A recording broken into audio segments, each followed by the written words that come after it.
cannot hear myself. I know.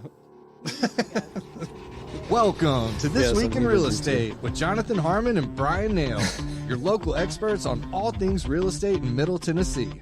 Listen in as they discuss the current state of the market, the latest trends, and have a little fun while doing it.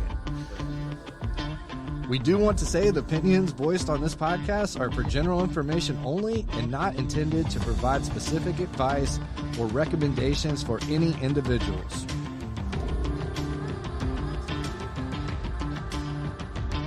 We muted. We're on. Hey. Bryan, do you remember? Oh, sorry. Go ahead, Trent. I forgot. Welcome back to This Week in Real Estate, where we're putting the miggity Mac to Freddie Mac.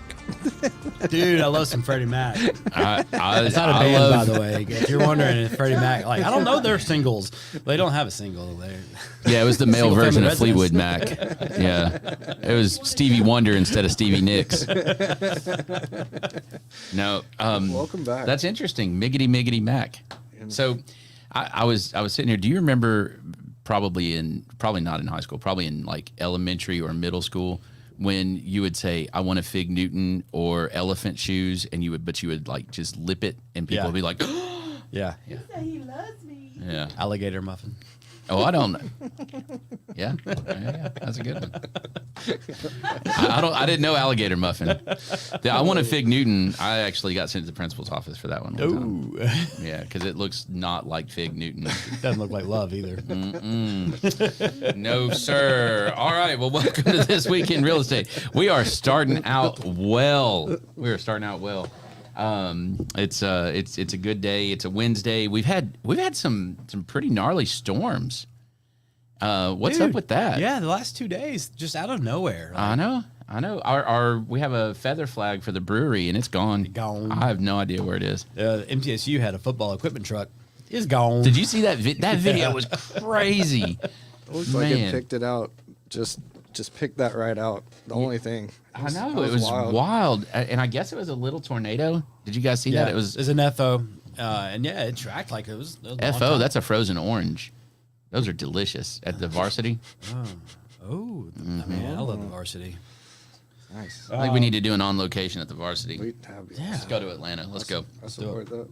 The original Varsity. Don't go to one of the little outlier ones. I mean, they're not terrible, but It's not the same. No. I love getting screamed at the counter. It's great. All right, you got headlines. Let's do this. So headline. Okay, Too ambitious here today. All right, I got two headlines. The first one is out of our good friends at the Tennessee Housing Development Agency, THDA, first-time homebuyer program for the state of Tennessee, and they lowered their interest rates yesterday.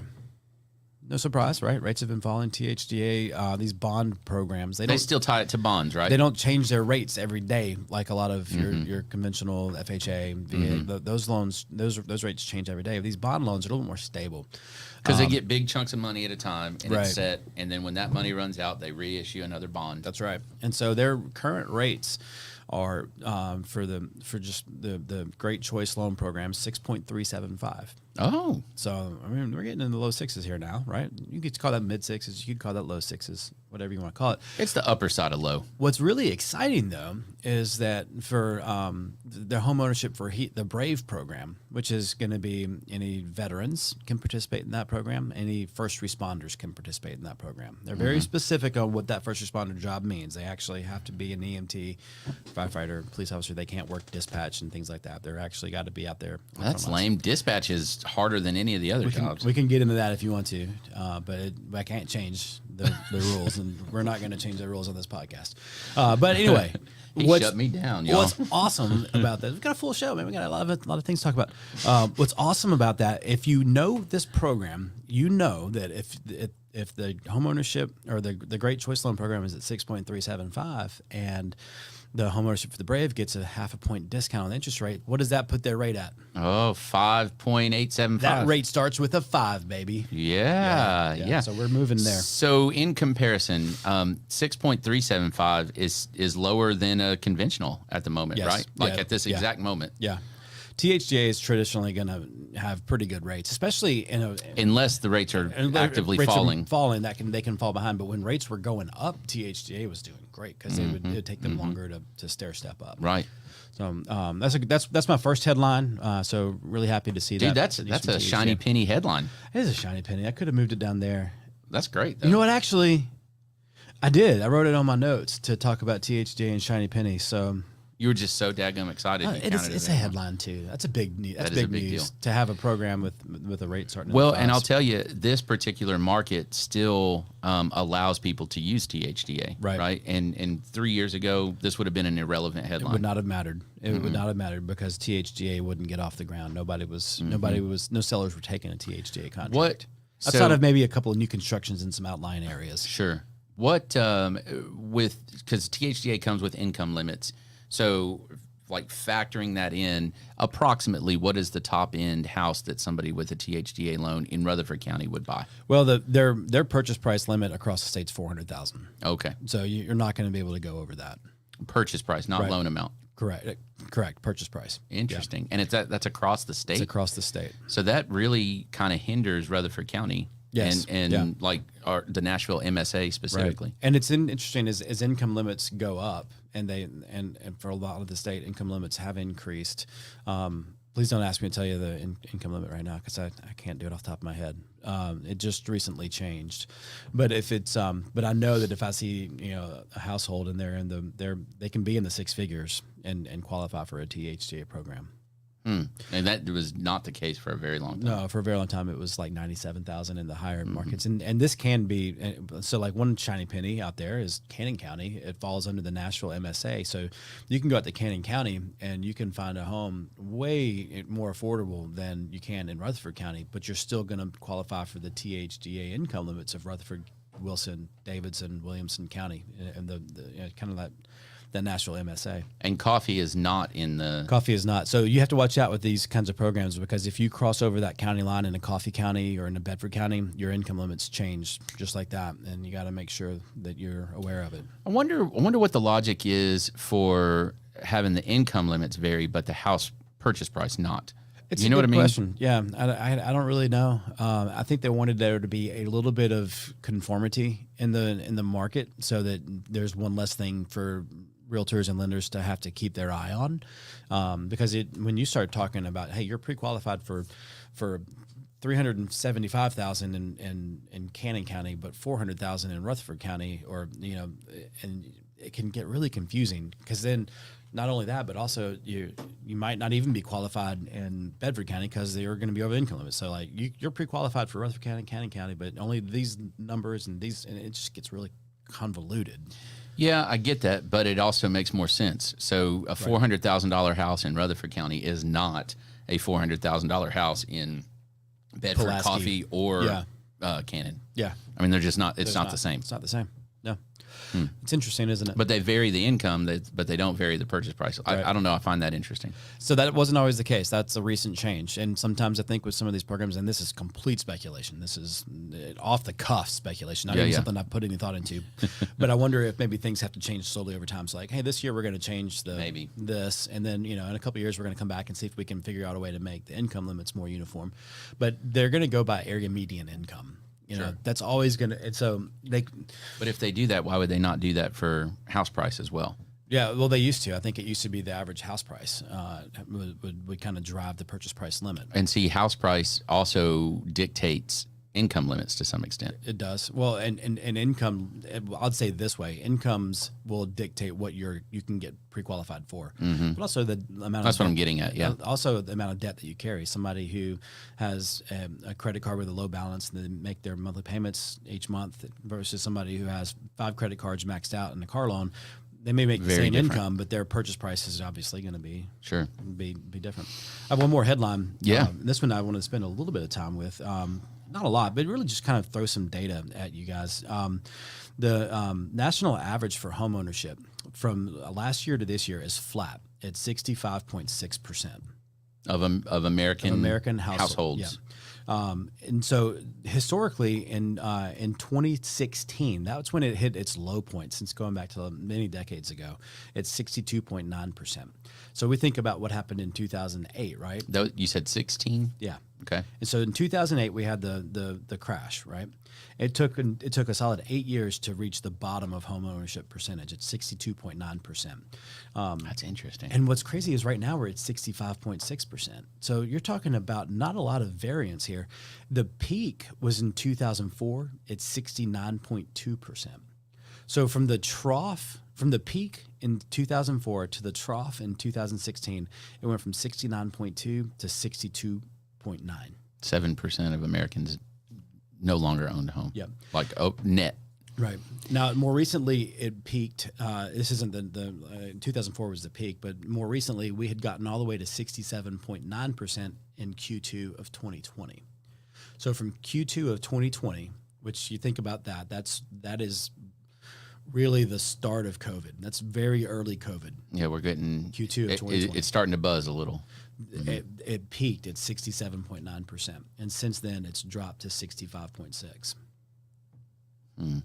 So I have a few possible thoughts on this. This is the first time I've heard this, so I'm shooting from the hip as well. So the first thing that's fascinating to me is that most people would say that the Great Recession, the housing piece of that, was essentially over in 2011. Right. Yeah. So it took 5 more years after that to hit the bottom of home ownership rate. Right. So I wonder if there were people that were holding on for dear life through 11, waiting for prices to come back up to not short sell, and then over that span of 5 years, they divested, right? Yeah. And so maybe that's a possibility. They're waiting for prices to come up.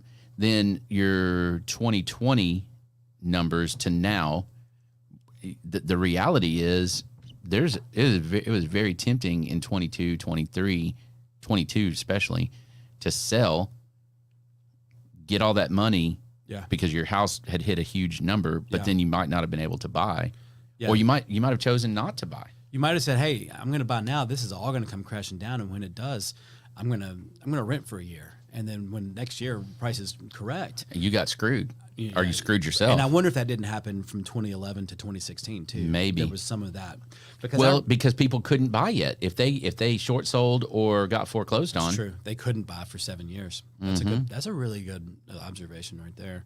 But I do think that I remember in 2013, 2014, we bought our house in 2013, and I remember at some point along the way over the next couple of years, I was like, man, our house is really going up in value. We should sell it.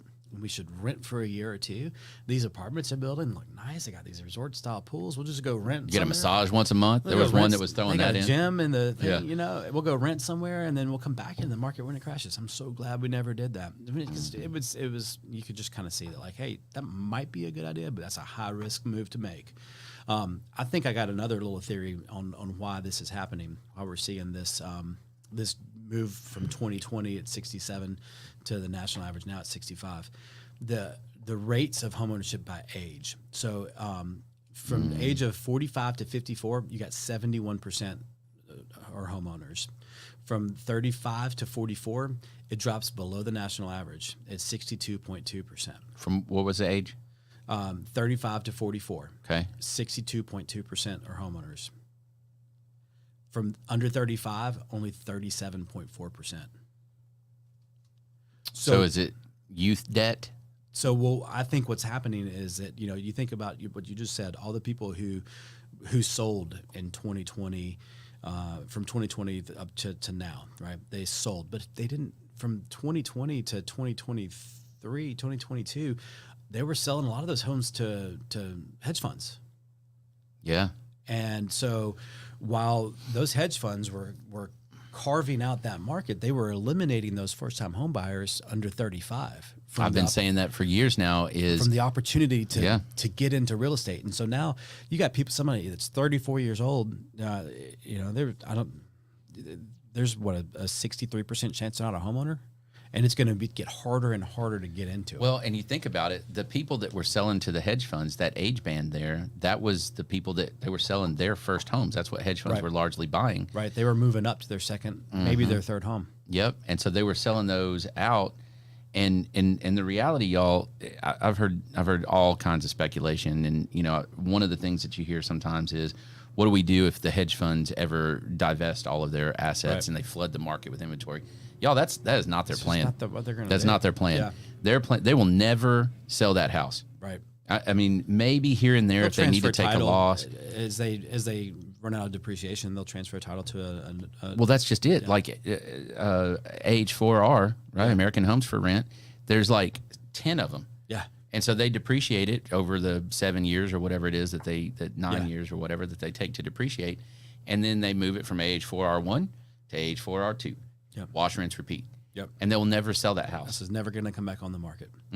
So it's crazy, isn't it? Like that is just absolutely wild. And it's a bunch of starter homes. And it's a bunch of starter homes. And so that's what like the concern is, for because to get to that second, third level home, like that, where a lot of people may have what they call their dream home, or if it's not a dream home, it's at least the home that they know. You got a stair step that they're gonna send their kids to prom from. They're gonna watch their kids grow up in. That's your second level, third level home, but you can't really get there. Without the number easiest one. way to get there is to go to number one and let that equity appreciate.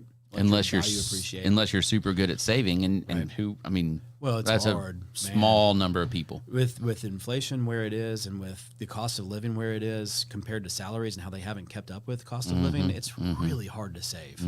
Really difficult. Because I mean, I've talked to people, and you've heard me say this so many times. The best advice I can give you is if you think that you are comfortable with a mortgage payment at $2,000 a month, that probably isn't going to be a high enough budget for you. So let's see. And right now you're paying $1,500 a month for rent. Let's see if you can save $1,000 a month. And people look at me like, okay, yeah, thanks for the advice. And they're like, I can't do it. I mean, what's the difference? I can't save $1,000. The difference is you're choosing to do it versus you have to do it because you're committed to that payment. Right. Well, and they look at their lifestyle, and and I think you have a lot of people in that younger generation right now who are like, I don't want to be tied down to a house. I want to be able to. I want to have a life. I want to travel. I want to eat out. I want to go to do nice things. And it's cheaper. It is cheaper to rent right now than it is to own a home. But that's very short term thinking. And interestingly enough, that homeownership rate dropped about 2%, right? Yeah. In Rutherford County, now maybe it's just a coincidence, okay, but in Rutherford County, approximately 2% of all homes are owned by AH4R in progress. Combined. Oh wow. I'd love to kind of aggregate that data. Isn't that interesting? Yeah. Interesting for sure. Okay. It's good stuff. Good headlines. I like it. Good conversation. All right, Trent, hit us, buddy. Ooh, I can't wait.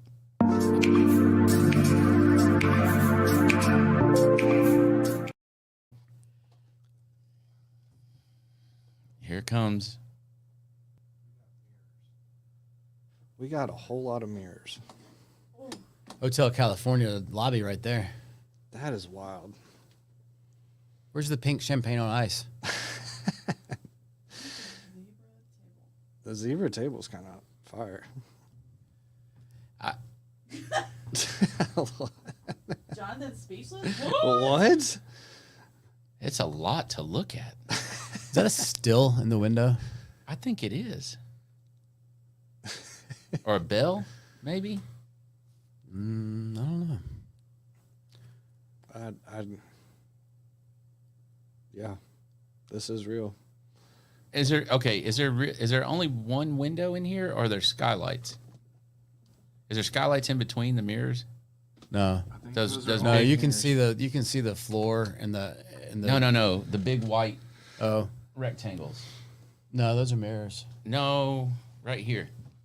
Yeah. Yeah, those are all mirrors. Those are mirrors, man. What? Yeah. I know. Are y'all what the sure this rest- isn't part of a fun house or something? What's the rest of the house look like? Yeah. Can we find the listing and see if there's like if the whole house is just tricked out with mirrors? So I wish. What's your like? I don't hate this room. I feel like I say that too much. You say that pretty much every week. Y'all are, if Lacey's watching, don't worry, babe. Don't worry. Just come home with 100 mirrors. Well, it's interesting. Got a new So inspiration. think about like the patching. Like whoever buys this Oh, house Lord. is gonna have. the patching. Yeah. Oh man, like what's your repair proposal look like? Well, let's tell you where it starts. Nope, that's a You're gonna have repair proposal. This would be cosmetic, and so you wouldn't get anything on that. Really? But they're at angles, so they can't be nailed. They have to be glued. Yeah, that's gonna rip those walls to shreds. The ceiling, and I mean, you can tell me that's cosmetic all you want, but I'm still gonna ask you to fix it. That would need to be in the purchase and sale agreement, not in the Yeah. repair proposal. See, there's a pro tip. There's a pro tip. tips. Man, Hire some. You got to know when to hold them and know when to. I don't know. Whatever. This. No one's a Burn it mold. down. Do you think burn it down? She said. Do you think any of these mirrors are like curved, so it's like funhouse mirrors where one makes you tall and hope- skinny and I one makes hope you short so. and fat? I bet that's another room in the house. Probably. That's a different room. All right, moving on. That's a good one. I like it. That's a good one. I hope you like your food when you eat it because you're gonna be You're like, gonna see it everywhere. I went to Nordstrom the other day and tried on some jeans, and they're all the same length, so they have to hem them all. And like, yeah, you just stand in front of that little thing, you know, when you're getting alterations in every mirror, every different way. It's weird looking. it's uncomfortable. All Yeah, right, that's what I look like from that angle. market movers. Let's move the market. Moving, keep rolling. What was the last one we did?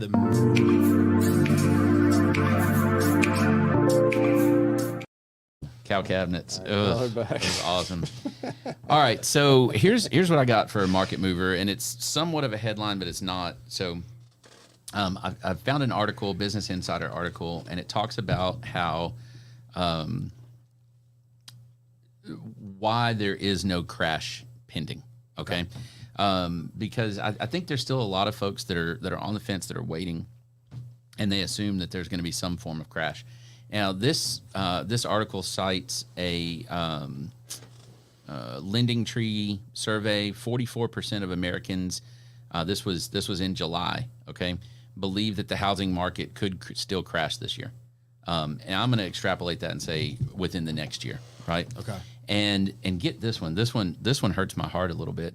More than 1/3 of Americans say they want the market to crash.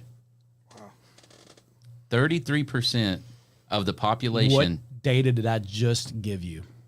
Yeah. Home ownership's 65%. Interesting, right? So a third of Americans, that's like And right they- at the percentage of Americans who don't own a home. And they believe it's their only way to be able to afford a home. yeah.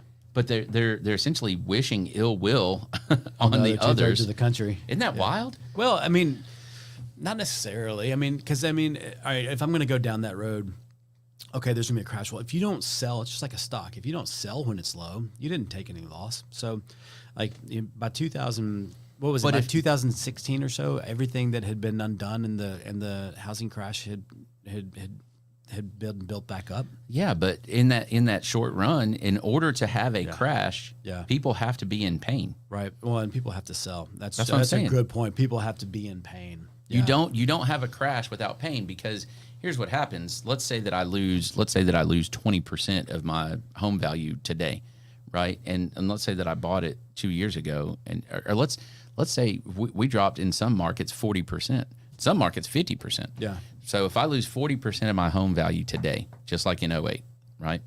And I bought it 2 years ago. Now we had some crazy appreciation in that amount of time, Right. but not that crazy. Not that crazy. You're So- negative. You're underwater. And then at that point, and you throw in fees and everything else, and then my job transfers me to Washington State. Yeah. Now what? Now what? You're toast. Yeah.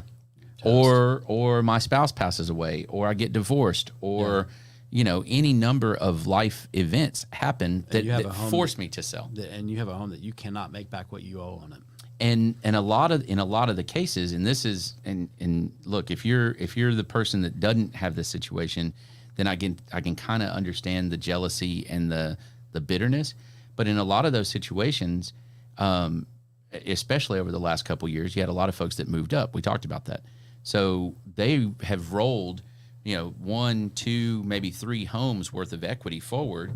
And so they might have the equity in the house to sell, right? Yeah. But that means that they're eroding essentially their net worth that they've built up over the last however many years, decade, 2 decades, whatever. And I've always said this: home ownership is a wonderful part of or home equity is a wonderful part of your net worth, but there's only 2 ways to access it: either sell the asset or borrow against it.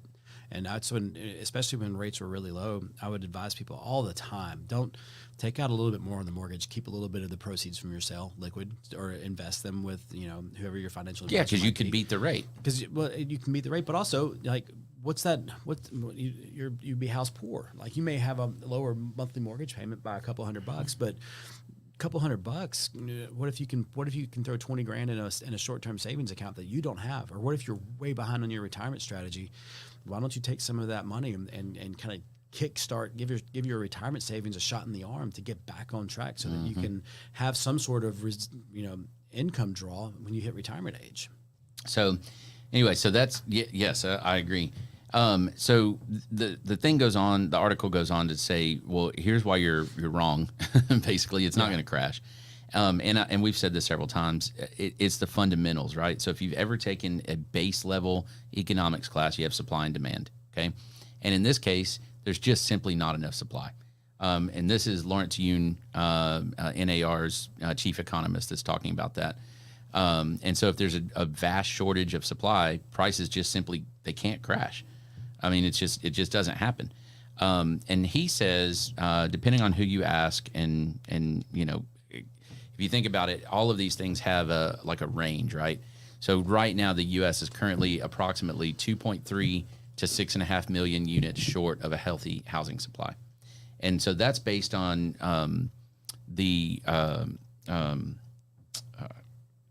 what's the word I'm looking here? The month supply. What is that called? Yeah, it's inventory, but there's another term for it. Anyway, it's not Kayce Schiller. I've lost it, but anyway, 2.3 to 6.5. So 2.3 is like the minimum that we're behind, but we could actually support up to 6.5 million more units for sale. Wow, that's crazy. It's a lot of homes. So if you're that short on inventory, there is zero chance that prices are going to crash. It's just not going to happen. No. And that's with demand receding. Yeah. You know what I mean? Yeah. So if the rates hit like what we're talking, if they drop like what we've been talking about at that point, then that 2.3 to 6.5 adjusts up, because there's going to be even more people coming in. Now, some of them will have houses to sell, so hopefully it's kind of a wash. That'll kind of unlock some inventory, right? Yeah. That needs to be unlocked. But that American Homes for Rent, they're not going to sell theirs. No, and guess what? If rates drop enough that we're all getting back in, and inventory comes back on, guess who else comes back into the market? Investors, baby. They're coming all back day too. long. Yeah. Why would they not? Right. It's pretty crazy. So, I would tell you, and the other thing is, house prices are expected to be up. They're up right now about 8% for on the year, on 2024. And expectation is that they'll drop just a little, lose some of that appreciation that we've had, and we'll end the year, depending on the region, 2 to 5% up, which is a fairly historical normal appreciation. 2 to 5% spot on with where it should be. But it's not going backwards. Not going backwards. Not going to happen. No. So if you're on the fence, 44% of Americans think that we're going to see a crash in the next 12 months. It's crazy. If you think that, I don't know how else to say this. You're wrong. Yeah. And my wife will always be like, well, Bryan, you got to remember who you surround yourself with. You're in the real estate industry. You're around lenders. You're around realtors. You're around insurance people. You're around people who have a vested interest in the housing market doing well. Sure. And we're eternal optimists. And we are. And she loves and hates that about me at the same time, right? Mm-hmm, But my wife too. And I remember going into 2022 and thinking, okay, rates are probably going to go up a little bit. But it's going to be okay. Man, it's been hard. The last 2 years have been very, very hard. But then she'd be like, well, Bryan, I told you this was going to happen. I told you this. But even she doesn't think that there's going to be a crash in house prices. No. If you're in that 44%, gosh, I mean, take out, what do you think the percentage of people who work in the real estate industry is? You know, from appraisers who probably don't see it coming to 10%. So there's only like 30% of people who aren't involved in real estate. I didn't do that math right. 40. I don't know. So, I mean, But there's some realtors even Yeah. that have given the advice of waiting. Yeah. I mean, I've heard it. yeah, that's true. So here's what I'll tell you: you're missing out. Yeah. Especially go back to what we said at the top of the show in the headlines. You know, 37.4% of people under 35 own homes. If you're under the age of 35 and you haven't started your homeownership journey, then you're not going to. You're going to. You're way behind. You're behind. Yeah, you're behind. And that doesn't mean it's too late. No, not at all. Not at all. It's just a matter of putting a plan together and going forward. And I would pose this question, okay, to the 44% of the people out there, okay, and I'm dead serious with this question. Tell me what causes the crash. Tell me what scenario, what situation, what change to our current environment, What's the what catalyst? is it? What's the catalyst that's going to cause that crash? If you can give me a compelling catalyst, then maybe I'll change my mind. I've asked that question to a lot of people in the last 2 or 3 months, and nobody has a good answer. Because there isn't one. They just think it's been going up for so long, it has to come down. I think they're manifesting wishful thinking. That too. And you're wishing pain on, 66% of the population. Yeah. That's pretty crappy, dude. Yeah. Anyway, I said it. This is my most controversial moment. That was a great market mover. Yeah. I mean, the fact is it's almost like what's not going to move the market? A correction in house prices. That's not going to be a market mover. Not going to happen. Nope. Shiny pennies. Yup. Shiny pin.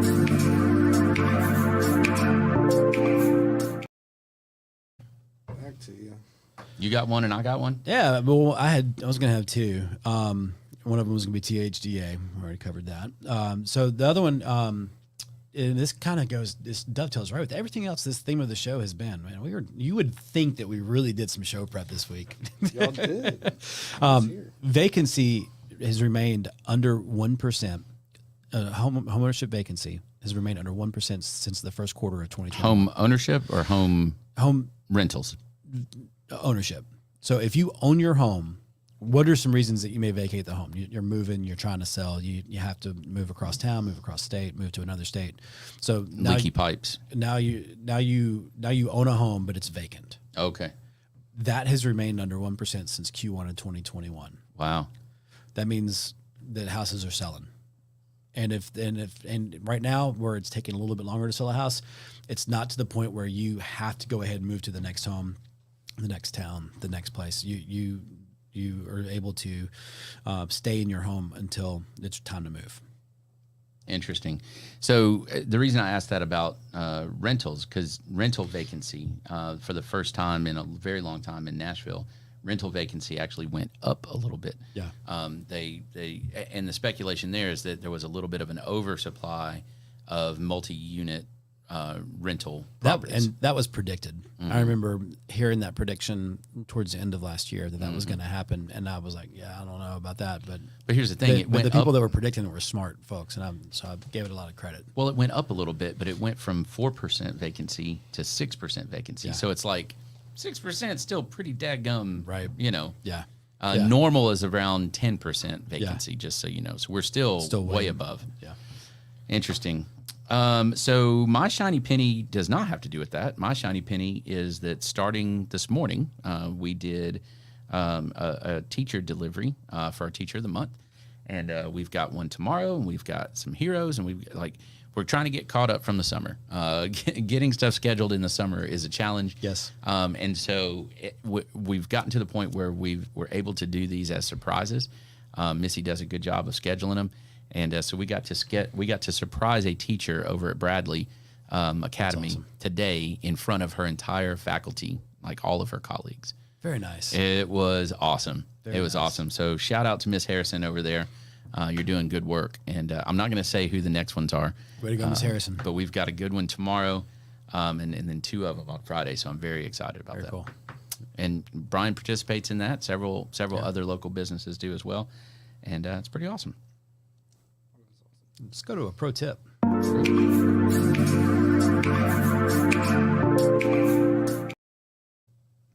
So I have a pro tip today, and it involves overbuilding. So one of the things that we're seeing a lot of right now is that because of all the things that we talk about all the time, there's a lot of folks that are choosing to stay in their homes and add on or renovate or what have you to the home that they have, rather than sell it and move somewhere. I mean, here's the thing: if you're sitting at 2.25% interest rate, and you don't love where you live, but you could, it might make more sense to invest $50,000 or $100,000 into the house than to sell it and then double your payment. Yeah. Right. So I get it. Okay. Yeah. What you got to be real careful of is that at some point that house will be sold. So whether that is 3 years from now when rates finally hit the number that makes you comfortable, you downsize, you upsize, you die, at some point that house will get sold. Okay. And so you got to be really, really cognizant, got to be really, really careful about overbuilding for your neighborhood, for your area. And that's when Lacey and we just sold her house.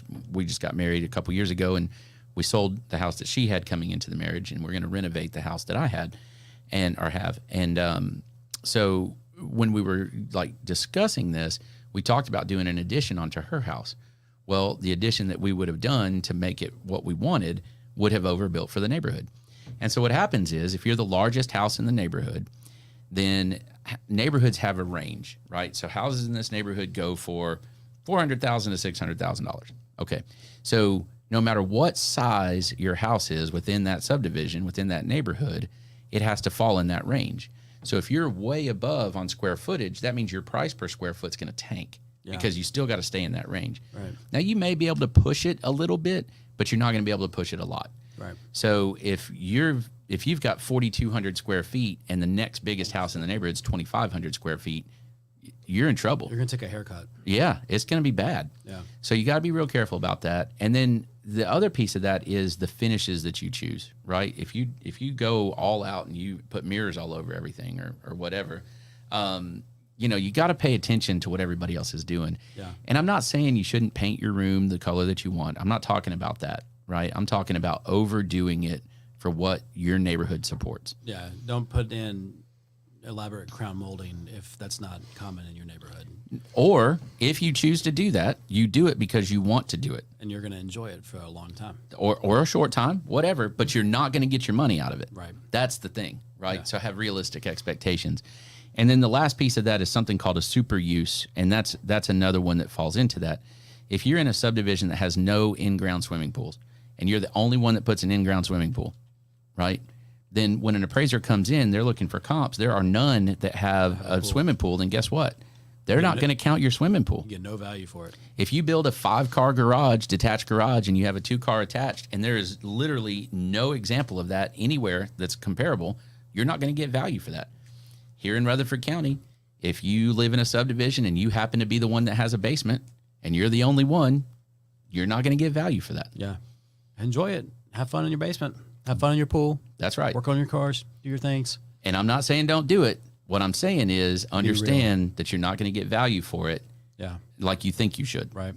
Accessory dwelling units fall in that category Yep, too. absolutely. So, I've seen people who will build a detached 2-car garage and throw an apartment up above it. Mm-hmm. And they're shocked when they see what value they're getting for that, because it's not square footage living space like your primary residence. No, they'll throw you 20 grand or something on an appraisal and call it good. Yep. Yep, that's true. That's a great pro tip. So if you have any questions about that, if you're thinking about a renovation, if you're thinking about adding on, call me. And I'm not going to charge you for it, but just give me a shout. Tell me what you're thinking about. Let's talk about your neighborhood. If there's something out there that's available, let's go look at some other houses in your neighborhood. Not for you to buy them, but just for you to see What others? this is what a house in your neighborhood looks like. Yeah. And that's important too on the other side too. Like if you're thinking about doing a remodel or a renovation, and you think you want to go with laminate countertops to save a little bit of money because you don't care, but every other house in your neighborhood's got granite or marble or Quartz. then you may not want to do laminate. Yep. Oh, It may not be important to you, but when you sell the house, that's right. you're gonna that's gonna be tough. And again, do it if you want to do it, but just understand the repercussions of it so that you're not surprised when you go to sell it. Yeah. That's it. That's all I got. Nice. Great Good show, y'all. Good show. Any other announcements? Yeah, we got all kinds of stuff. I always talk about Cedar Glade here, but we got all kinds of cool stuff happening there. Missy is about done with the signups for Oktoberfest. That's going to be September 22nd. It's gonna be Dude, so soon. Stop smiling. it is going to be so much fun, y'all. That's awesome. We're going to have Trent out there with cameras Oh, yeah, because for sure, it's for going to sure. be epic. Yep. And anyway, so check that out. We'll have that posted hopefully in the next 3 words. Tricycle Grand Prix. Oh, I cannot wait. If you don't know what that is, watch Revenge of the Nerds. It was on there. It's going to be fantastic. So we'll have that posted in the next day or two for the signups. And what else we got? Pinball in the tap room. We got a Popeye pinball machine. It's That's freaking I'm gonna go awesome. play before I head out to lunch. It's pretty spectacular. What else is going on? I don't know. It's the school's getting ready to start. I think everybody's kind of just in hunker down mode. Oh, yeah, duh. We have the teacher happy hour on Friday, 3:30 to 6, $3 pints for all educators. So come in and hang out and decompress before school starts decompress before you get depressed. How about that? No, we love teachers. I was a teacher. I was a high school teacher and wrestling coach. And Missy's husband is a high school vice principal. We got teachers all around us, and man, we just Thank you to the teachers. oh man, you guys, it's a noble profession. Yeah, that's for It sure. really is. Good stuff, y'all. We'll see you on the next one. Bye. Bye. Thank you for listening to another episode of This Week in Real Estate with Jonathan Harmon and Bryan Nale, your go-to resource for all things real estate in Middle Tennessee. Be sure to like, share, follow, subscribe, and leave us a 5-star review. We will see y'all on the next one. Now for the nitty-gritty.